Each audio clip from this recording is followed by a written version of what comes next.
The Quran is a clear, complete and fully detailed book. It was sent as a guidance for the whole of mankind. So by definition, if you accept anything as guidance after the Quran, that makes you a Quran rejecter. So think about it. Are you a Quran acceptor or are you a Quran rejecter? True Islam has been hijacked. The Quran tells us in chapter 6 verse 159 to not divide into sects. However, in today's world, there are plenty of sects in Islam, predominantly Sunni and Shia. Sects came into force approximately 2 centuries after the death of the Prophet. Different sects were formed from hadith narrations from people who had never met the Prophet. These hadiths also have zero authority from the Quran itself. These hadiths have formed a completely different version of Islam than is portrayed from the Quran. The Quran even tells us that on the Day of Judgment, the Prophet will tell God, people have abandoned the book, i.e. the Quran. Stop following man-made laws and turn to the Quran. The hour is near. Nowhere in the Quran are we instructed to follow the Sunnah of the Prophet. Nowhere in the Quran does it even mention to follow the Sunnah of the Prophet. The Quran mentions only one Sunnah, and it's the Sunnah of God. The Prophet actually tells us in chapter 395 to follow the creed of Abraham.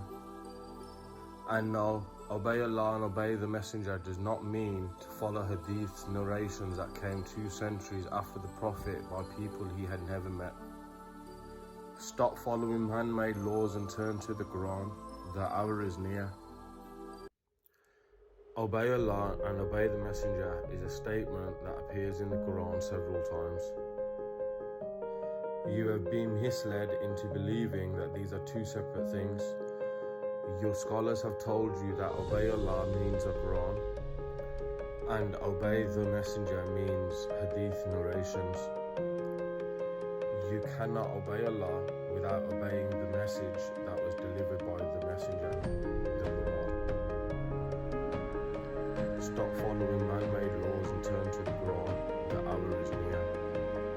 The 5 daily prayers are not in the Quran.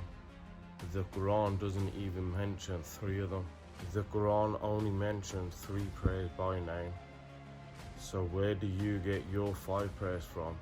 And where do you get the names of 3 of them from? Because they certainly aren't from the Quran. You also don't have one hadith that shows you how to pray from start to end. On the other hand, the Quran, that calls itself the best hadith, can show you how to pray from start to finish and at what times. As always, turn to the Quran. The hour is near. The traditional Shahada of is a statement that is found nowhere in the Quran. You'd expect such a big statement and an initiation into the faith to be found in the Quran. After all, it is fully detailed. The only statement that appears in the Quran is there is no God but God. The traditional Shahada is also a form of shirk. He, the God, is one, the everlasting God. He neither begets nor is he begotten, nor is there anyone equal to him. By mentioning the Prophet's name in the Shahada, you are ascribing a partner with God. Shirk is the only sin that is unforgivable. Stop following man-made laws and as always, turn to the Quran. The hour is near. The traditionalists will have you believe that the Quran doesn't tell you how to perform ablution.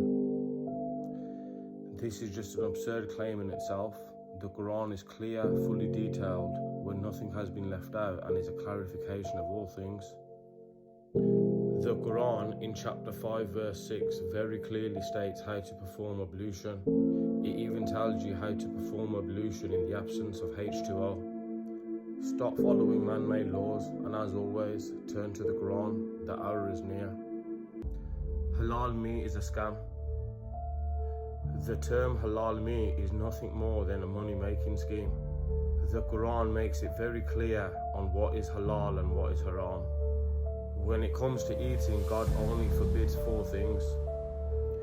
Everything else that you consider haram is a man-made law, it's an innovation. God has made it perfectly clear on the foods that are forbidden to us as humans. Stop following man-made laws, and as always, turn to the Quran. The hour is near. It is not mandatory for a man to grow a beard. It is not mandatory for a female to wear a hijab.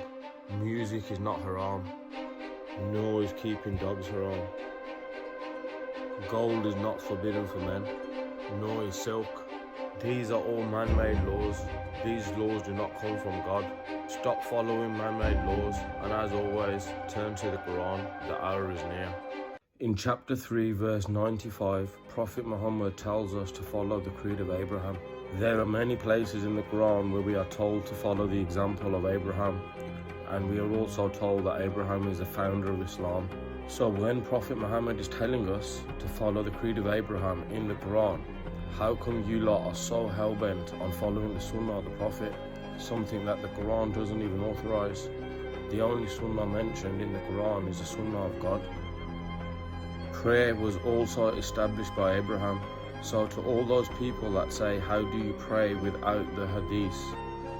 People have been praying since the time of Abraham. Abraham is the founder of the religion. As always, stop following man-made laws and turn to the Quran. The hour is near. Not all messengers are prophets, but all prophets are messengers. A messenger, by definition, is one who conveys the message. Chapter 3, verse 81, the Quran makes a clear distinction between a prophet and a messenger. A prophet is one who receives scripture.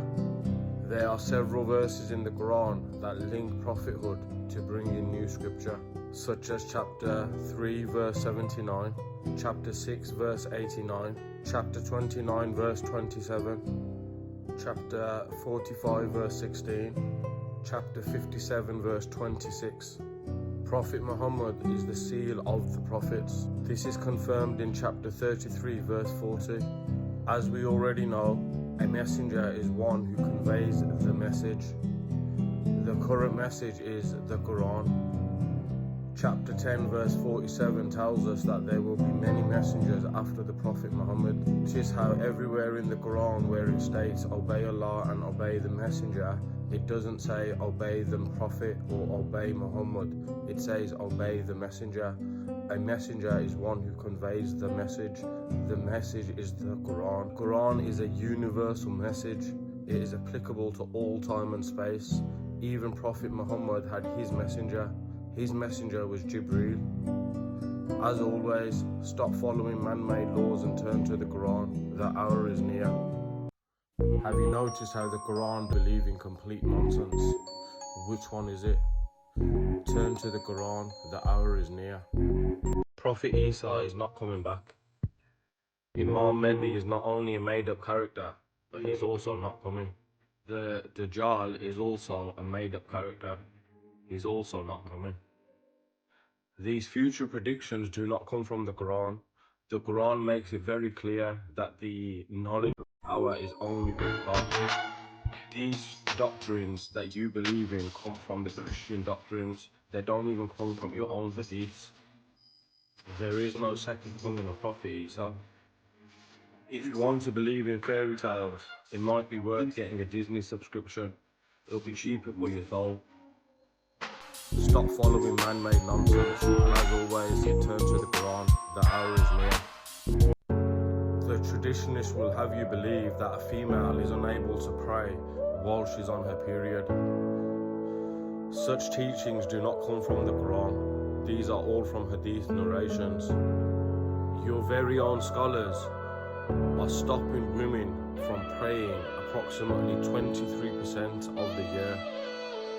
Now if you turn to the Quran, rather than taking guidance from your scholars and actually using the Quran for guidance, you will find that there is no such guidance that prevents a woman from praying at all. Stop following man-made laws, and as always, turn to the Quran. The hour is near. The Friday prayer is an innovation. The word Jummah in Arabic does not mean Friday. Friday is not a special day, nor is it holy. Go and do your research and find out what the word Jummah means in Arabic. After you found out, comment below. Stop following man-made laws, and as always, turn to the Quran. The hour is near.